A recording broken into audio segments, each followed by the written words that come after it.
meeting, Andrew? Longer than normal? Yeah, longer than normal, but we needed it. So a lot to go through from the game, and we needed to see it. So I think the boys will take everything on, and now we just got to go out and work on the track. There's a lot of sort of home truths told in there.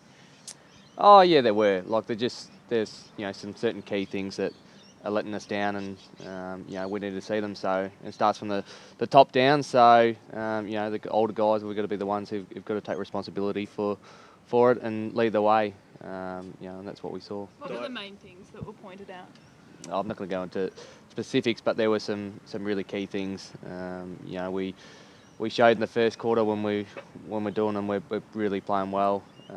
But we let ourselves down in the second quarter, let them back in, and again in the last quarter. So I'm not going to go into specifics. Diabolical was the word the coach used last night. Is that a fair assessment? Yeah, it wasn't pretty. Was Brad angry, or was he methodical in the 2-hour meeting? A bit of both. The one great thing about Brad is you're always coming away knowing what you need to go out and work on, and I think everyone was crystal clear of the things that we need to go out and work on, and they're really fixable. They're not not things that we can't do. We just got to be more consistent with our approach to them. Is the playing group mentally weak, as the coach said last night? I suppose on all evidence that's what it seems, but I'm confident that if we go and we can fix these things, we can play some really good football. But on all evidence, we can't dispute it. 4 close losses in 9 rounds can't be a coincidence. So what's going wrong at the end of those games, which is not seeing you sort of ice the games properly? Oh, there are a number of things, and as I said before, I'm not going to go into specifics, but some really crucial things that we're not doing, what we're not valuing enough, and it's coming through in the result. Teams obviously take some risks and some gambles, and they're paying off, and we're not standing up when they're doing it. And Wayne Carey made some comments that the style of play is a little too frantic for what you can manage. Do you think that's fair?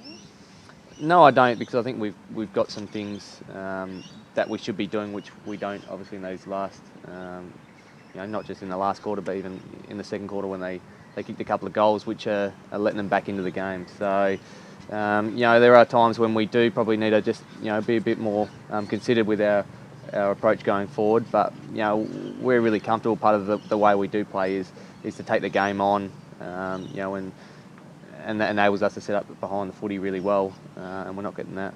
Andrew, they reined you in a couple of times, like you had that lead in the second quarter before the late one. I don't know, is there an element of switching off a bit? Can you sense that on the ground, that when you get a lead up, you're perhaps not quite as urgent as you have been while getting it? I think there's a certain degree. We seem to go away from what we have done, and whether that's blokes just switching off or, it's a hard one to explain. But, it's not just the last quarter, the last 5 minutes, which is costing us. There are, lapses right throughout the games, which are really hurting us now. It's probably going to follow you for the rest of the year now. I mean, how do you stop that sense of inevitability that I guess that comes out if you're in front and a side that starts coming at you hard? How do you stop that from coming into the player's mindset? It's not an easy one.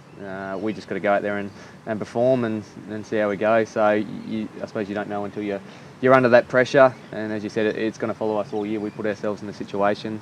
We've got no one else to blame. As bad as we feel right now, it's probably going to stay until we get out there and play next Sunday. How much does it sting? It's probably one of the flattest I reckon the groups have been, and personally as low as I can remember. So one great thing about this club is we always seem to bounce back well from when we're in a sticky situation. So we look for our guys to continue to get out there and hit the track hard this week. Just on that, what is the flip side to this? There must be a flip side. There must be a positive that you can take out of it. There's not a lot of positives out of the weekend. So we know we can play good footy, but we just got to do it consistently for the 4 quarters. What about on-field leadership? How much do you question that, in those close finishes amongst your own leadership group? Yeah, massively. We've got to do that. We've got to go look back, and I've got to go look back and look at my game and what I did and what I didn't do. As I said, it starts from the top down. Brad will always come in and support us, but he's not out there in the game. He can try and move as many blokes around on the field, but it's the blokes who are out there, and we've got to take responsibility. So we've got to really drive this group that we've got. We've got some terrific leaders in Boomer, Drewy, Scotty Thompson, Jack Siebel. So, even Wellesley, we've got to, we've got to be the ones that are driving it. A lot of focus over summer about improving defensively as a team. It doesn't seem to have happened though so far this year. Yeah, you're right. I think we've, as I said, we've showed in patches, but we've got to be a really strong team. You look at the great sides. You look at a Sydney who just, they're up for the defence all the time. They really value it, and that's what we've got to really start doing. Brenton Sanderson was saying, Andrew, that you mentioned to their players, I think at half time, that you guys were poor records in third and fourth quarters, but particularly the last 5 minutes of those quarters. Is there any reason you think for that? No, probably what we touched on before is just, lapses of concentration. Blokes need to be more resilient. There's the whole group of things that are going on there, but we know it can be fixed, and we're just excited about getting out there and doing it now. And Brad Scott touched on probably what will be a very hard week for you training-wise. Have you found out what that might involve yet? No, not yet. I'm sure it will be fun. Brad's been very supportive after all the close losses up until probably yesterday, Andrew, and sort of finally seemed to, I think, have had enough. When you hear him sort of label you guys, sort of question your mental strength, does that really hit home for you?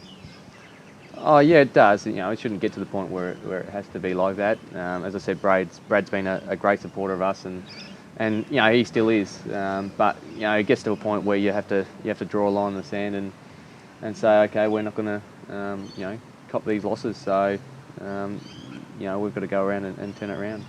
Do you fear these close losses are going to cost you a spot in the 8 by the end of the season? We're not looking that far ahead at the moment, so we've got bigger fish to fry.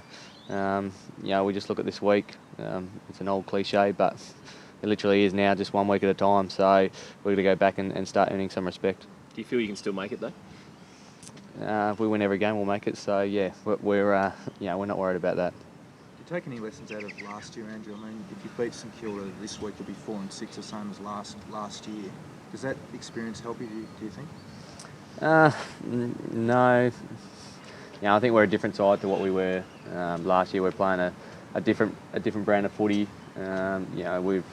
We've matched it with some really good sides, which I don't think we did as much last year. So yeah, it's going to be a tough one, but we'll see the resolve of the boys now. We'll see how we go. What did it feel like out in the ground in that last quarter when Adelaide were coming? Did you have sort of that sinking feeling given what's happened earlier in the year and you just feel you couldn't do much about it? No, I suppose that was probably the hardest thing. I always felt we were really comfortable and in control of the game, and that was probably what was so bitter. It wasn't until suddenly the last minute or two where we thought that they thought they were a big chance, and we obviously had our opportunities. We missed a couple of shots, but we put ourselves in that situation, so we've got no one to blame. Did you know the score was right? The scoreboard might have been. I think you guys had a goal up when they were in front. Did you know the score or? Oh, I knew the score had broken down. You sort of watch it every centre bounce, but yeah, it wouldn't have changed what we had done.